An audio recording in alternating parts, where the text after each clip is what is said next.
कि पार्टी कितना भी बड़ा हो, मंदिर कितना भी भव्य हो, मंदिर का अगर पुजारी भ्रष्ट होगा तो उसका साक भी जाएगा, उसका धाक भी जाएगा। मोस्ट इम्पोर्टेंट, बजाते हुए नाले पर लोग रहने को मजबूर हैं। और आपको एक बात बता देते हैं, अगर वार्ड काउंसलर का काम को माइनस कर दीजिए तो दीघा विधानसभा में विधायक के द्वारा अनुशंसा किया हुआ कितना काम है सो बता दीजिए। अभी बोल देंगे कि एयरपोर्ट भी हम ही बनाए। इस तरह का ये व्यक्ति है। रानी के पेट से राजकुमार पैदा नहीं लेता। अब वो जमाना नहीं रहा। जो जनता के बीच रहेगा, जो गरीबों के साथ रहेगा, जो उनके दुख सुख में साथ रहेगा, जनता अब उसको चुनती है। अब वो जमाना नहीं रहा। नमस्कार, आप देख रहे हैं संक्षिप्त। मैं हूं आपके साथ अमृता पांडे। बिहार विधानसभा चुनाव का बिगुल अब बज चुका है और प्रत्याशी चुनावी मैदान में है। लगातार जो है वो चुनाव प्रचार कर रहे हैं। बता दें हम आपको कि आज इस वीडियो में हम दीघा विधानसभा सीट को लेकर बात करने वाले हैं और हमारे साथ बात करने के लिए जनसुराज के उम्मीदवार जो है वो बिट्टू सिंह हैं। इन्हीं से जानने का प्रयास करेंगे दीघा विधानसभा का समीकरण इस बार क्या है, किस तरीके के चुनावी माहौल है, वहाँ पे जानने का प्रयास करेंगे। सर, बहुत बहुत स्वागत है। आपका बहुत बहुत धन्यवाद। सर, दीघा विधानसभा से इस बार आप चुनावी मैदान में हैं, क्या स्थिति है दीघा के इस समय? देखिए, दीघा के लोग कड़हा रहे हैं, लोग परेशान हैं और वो लोग निजात चाहते हैं ऐसा निकम्मा विधायक से। आप 10 साल मौका दिया गया और 10 साल मौका देने के बावजूद ये लोग कोई काम नहीं किए। लोगों में बहुत आक्रोश है। चाहे 1024 राजीव नगर नेपाली नगर का मामला हो, स्लम्स एरिया का मामला हो, वेंडर्स का वेंडिंग जोन का मामला हो। वेंडर हम लोग उनको कहते हैं जिनको जो सब्जी विक्रेता हैं, मछली विक्रेता हैं। वेंडिंग जोन का मामला हो, स्वास्थ्य का मामला हो, सड़कों का मामला हो। आप मेन सड़क छोड़ दीजिए तो अंदर जब जाएंगे तो सड़कों का हाल बुरा है। तो लोग बहुत परेशान हैं और बहुत आक्रोश में। सर, वर्तमान में वहाँ से संजीव चौरसिया विधायक है। लगातार उनका दावा है कि दीघा में बहुत सारे काम उन्होंने किए हैं पिछले 10 सालों में। अरे भाई, अपना पीठ थपथपाने में कोई गुरेज है किसी को? क्या काम किए हैं आप जारी कीजिए, कितना काम किए हैं। बकवास करने से क्या मिलेगा? सर, बिट्टू सिंह इस बार वहाँ से चुनावी मैदान में है, क्या लगता है आपके आने से उस क्षेत्र में असर दिख रहा है? सर, अब तो ये आप क्षेत्र के लोगों से पूछिए, दीघा की जनता से पूछिए। हम लोग एक कार्यक्रम लेके चले थे, कैंपेन था हम लोग का, आपका आशीर्वाद दीघा जिंदाबाद। और आपके आशीर्वाद दीघा जिंदाबाद के तहत हम लोग लगातार 2 सालों से क्षेत्र में बने हुए हैं। उसके पूर्व में भी 2 साल लगातार मेरी पत्नी मेयर का चुनाव लड़ी थी। उसके 1 साल पहले से हम लोग चुनाव में प्रक्रिया में थे। और लोगों में एक विश्वास है कि अगर यह व्यक्ति आया तो यह झूठ नहीं बोलेगा, यह व्यक्ति काम करेगा और जो समस्या है क्षेत्र का इसका निपटारा करने का यह व्यक्ति का में मादा है, दम है और ये करेंगे। हम लोगों का तो मानना है कि पार्टी कितना भी बड़ा हो, मंदिर कितना भी भव्य हो, मंदिर का अगर पुजारी भ्रष्ट होगा तो उसका साक भी जाएगा, उसका धाक भी जाएगा। इसलिए हम लोग मान के चलते हैं कि यह चुनाव कोई भी बहुत आसान नहीं होता है, लेकिन यह चुनाव हम लोग के पक्ष में जाएगा, यह ऐसा पूरा उम्मीद है। आपने दीघा के लिए क्या कुछ रोड मैप बनवाया है? अगर आप दीघा से चुनाव जीतते हैं तो दीघा की जनता के लिए सबसे पहला काम आपका क्या होगा? देखिए, हम लोगों का मांग रहा है कि 1024 नेपाली नगर राजीव नगर को मुक्त किया जाए। वो हम लोग का प्रायोरिटी है। वेंडिंग जोन कम से कम दीघा विधानसभा में 30 वेंडिंग जोन बने। साथ ही साथ IGMS अस्पताल में 50 बेड आरक्षित हो और एक दीघा वासियों के लिए OPD अलग से हो। आरक्षित 50 बेड कहते हैं सिर्फ और सिर्फ दीघा वासियों के लिए। यह काम होना चाहिए। आप बता दीजिए दीघा में कितना प्राइमरी हेल्थ सेंटर है? आप बताइए कि आप प्राइवेट सरकारी स्कूल आपके किस स्तर पर लेके चले गए हैं? आप मेंटर हैं ना दीघा के, आप बताइए कि आपका क्या काम किया है। हम लोग ये आएंगे तो ये सब काम करेंगे, ये प्रायोरिटी पर होगा।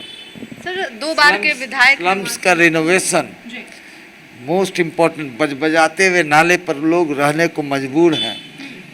और आपको एक बात बता देते हैं, अगर वार्ड काउंसलर का काम को माइनस कर दीजिए तो दीघा विधानसभा में विधायक के द्वारा अनुशंसा किया हुआ कितना काम है सो बता दीजिए।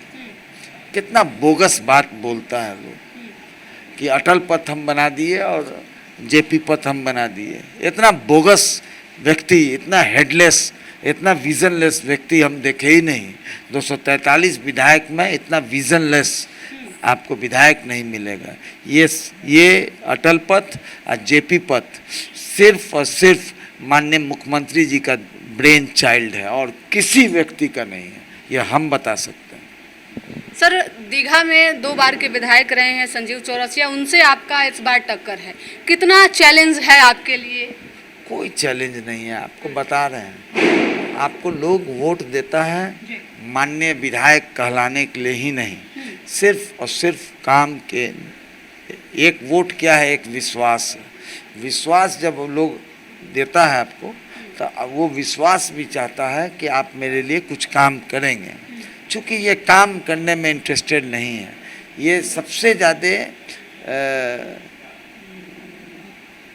झूठ बोलने वाला विधायक, 243 विधायक में सबसे विजनलेस व्यक्ति, इस व्यक्ति का कोई जोड़ नहीं है झूठ बोलने में। मतलब आपके मुताबिक दीघा में उस तरीके से विकास नहीं हुआ है जो होना चाहिए था? स्वाभाविक है, आप देख लीजिए, दीघा घूम के देख। आप बताइए ना, आप अदर इसमें चले जाइए, आप बताइए वेंडिंग जोन होना चाहिए कि नहीं? आखिर सब्जी विक्रेता रोड पर बेचने को मजबूर क्यों है? आप अगर वेंडिंग जोन रहे तो जाम का समस्या नहीं रहेगा। प्राथमिक स्वास्थ्य केंद्र होना चाहिए कि नहीं होना चाहिए? आप बताइए कि स्कूल्स 10+2 तक बच्चों का भविष्य अगर आप नहीं सुधारेंगे तो कितना कोई अशिक्षित रखेंगे? सरकार कभी इनको रोकी क्या काम करने के लिए? कभी नहीं। लेकिन इनका पहल नहीं रहा, ये पहल ही नहीं कर सके कि हमारे क्षेत्र में ये काम होना चाहिए। ये तो माननीय मुख्यमंत्री जो बड़ा बड़ा काम किए या प्रधानमंत्री के द्वारा कुछ बड़ा बड़ा काम हुआ, अभी बोल देंगे कि एयरपोर्ट भी हम ही बनाए, इस तरह का ये व्यक्ति है। अच्छा सर, प्रत्याशी बहुत सारे चुनावी मैदान में हैं, बीजेपी की तरफ से भी हैं, सीपीआई की तरफ से भी हैं, आप भी हैं चुनावी मैदान में। क्या लगता है इस बार कौन किस पे भारी पड़ रहा है? स्वाभाविक, आप देख नहीं रही हैं क्यों दीघा में लोग कह रहा है इस बार बिट्टू सिंह? क्यों? बड़ी चर्चा है आपके नाम की पूरे दीघा में। आखिर क्यों? लोगों के बीच रहे हैं, रानी के पेट से राजकुमार पैदा नहीं लेता, अब वो जमाना नहीं रहा। जो जनता के बीच रहेगा, जो गरीबों के साथ रहेगा, जो उनके दुख सुख में साथ रहेगा, जनता अब उसको चुनती है। अब वो जमाना नहीं रहा।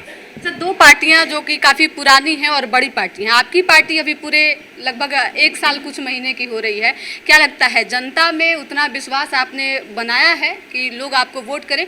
और वोट करें तो बिट्टू सिंह को ही वोट क्यों करें? देखिए, लोगों में हम पर विश्वास है। पार्टी का बात आप जहाँ तक करती हैं तो पार्टी पर लोगों को विश्वास है, लोगों को हम पर विश्वास है कि व्यक्ति आएगा तो ये काम करेगा, विजन वाला आदमी है, करेगा, झूठ नहीं बोलेगा। लगातार बाकी पार्टी के स्टार प्रचारक चुनाव प्रचार के लिए यहाँ तक नामांकन में भी लोग आए, उसके बाद से अब चुनाव प्रचार का दौर शुरू है तो स्टार प्रचारक आ रहे हैं। आपके पार्टी की तरफ से आपको, आपके समर्थन में और कौन कौन से लोग आने? आप एक बात समझ लीजिए, आपका आशीर्वाद दीघा जिंदाबाद के तहत हम लगातार लगे रहे और आपको जानकर बहुत खुशी होगा इस बात को कि हमारे पास स्टार प्रचारक का जो फौज है वो इन लोगों के पास नहीं है। जनता मालिक है वोट का और हमारे जो स्टार प्रचारक हैं वो हमारी माताएं, बहनें, युवा साथी, बुजुर्ग, मेरे मित्रगण, ये सारे मेरे स्टार प्रचारक हैं। पूरा दीघा की जनता मेरा स्टार प्रचारक है। ये स्टार प्रचारक क्या होता है? ये आएगा, हाथ हिलाएगा, वो जो चिड़िया आए दाना फेंकेगा जो है ना, वही वाला लोग है, उसके दरवाजे पर वो जा नहीं सकते हैं। लेकिन हमारे यहाँ तो वो कभी भी आ सकते हैं 24 घंटा। 24 घंटा। सर क्या लगता है दीघा के जो विधायक वहाँ परिवारवाद की भी स्थिति है, क्योंकि पहले उनके पिताजी जो है वो इससे बेहतरीन परिवारवाद का नमूना क्या होगा? आप बताइए, एक ही परिवार में वार्ड काउंसलर, एक ही परिवार में एमएलसी, एक ही परिवार में गवर्नर, एक ही परिवार में विधायक, और कुछ नहीं मन नहीं भरा तो बिस्कुमान का डायरेक्टर। अब क्या चाहिए? इससे बेहतरीन नमूना क्या होगा? फिर भी इन लोग को आँख पर पट्टी लगा हुआ है, परिवारवाद दिखता नहीं है। जाते जाते सर अंतिम बात, दीघा की जनता के लिए आप क्या कुछ संदेश देंगे? हम लोगों का रोड मैप पहले से तैयार है कि हम लोग आएंगे तो हम लोग क्या क्या करेंगे। आपका आशीर्वाद दीघा जिंदाबाद के तहत हम लोग स्पष्ट कहे हैं कि हम लोग IGMS में 50 बेड आरक्षित कराने का काम करेंगे, एक OPD खोलने का काम करेंगे, साथ ही साथ 1024 राजीव नगर नेपाली नगर का समस्या का समाधान करेंगे। आपको वेंडिंग जोन बनाएंगे, स्लम एरिया को हम लोग रेनोवेट करेंगे। ये हम लोग का प्राथमिकता रहेगा। और इसके बावजूद सड़कें जितना ये है सबको दुरुस्त करने का काम करेंगे। ये वादा नहीं, विश्वास है कि हम लोग करेंगे। चलिए, हमारे साथ जनसुराज के उम्मीदवार बिट्टू सिंह हैं, जिनसे बातचीत कर रहे थे। दीघा विधानसभा से ये चुनावी मैदान में हैं और लगातार जो है वो अब चुनाव प्रचार का दौर भी जारी है। बता दें आपको कि वर्तमान में संजीव चौरसिया वहां से विधायक है और इनका साफ तौर पे कहना है कि दीघा में उस तरीके से विकास नहीं हुआ है जो होना चाहिए। लगातार झूठे वादे तो हुए हैं, लेकिन उस तरीके से विकास नहीं हुआ है। अगर ये सत्ता में आते हैं, अगर दीघा विधानसभा की जनता जनसुराज के उम्मीदवार को जिताती है तो बहुत सारे काम ये क्षेत्र को लेकर करेंगे। इन्होंने जैसे कि बताया कि वहाँ पे किन किन चीज़ों की कमी है, वेडिंग जोन से लेकर सड़कें जो अभी तक नहीं मरम्मत कराई गई है, नहीं बनी है, तो इन सब चीज़ों पे बिट्टू सिंह का नज़र रहेगा। और अगर विधायक बनते हैं तो इनसे मिलना भी लोगों के लिए काफ़ी आसान हो जाएगा। वहीं परिवारवाद को लेकर जब सवाल पूछा हमने तो इनका साफ तौर पर कहना है कि इससे बड़ा परिवारवाद और क्या हो सकता है। लगातार जो है वो परिवारवाद की बू जो है वो दीघा विधानसभा से माननीय विधायक के द्वारा जो है वो आती है। फिलहाल इस खबर में इतना ही। दीघा विधानसभा क्षेत्र को लेकर आप क्या सोचते हैं, अपनी प्रतिक्रिया हमें कमेंट बॉक्स में जरूर दीजिएगा। साथ ही हमारे YouTube चैनल संचित को सब्सक्राइब करके Facebook पेज को भी फॉलो कर लीजिएगा। धन्यवाद।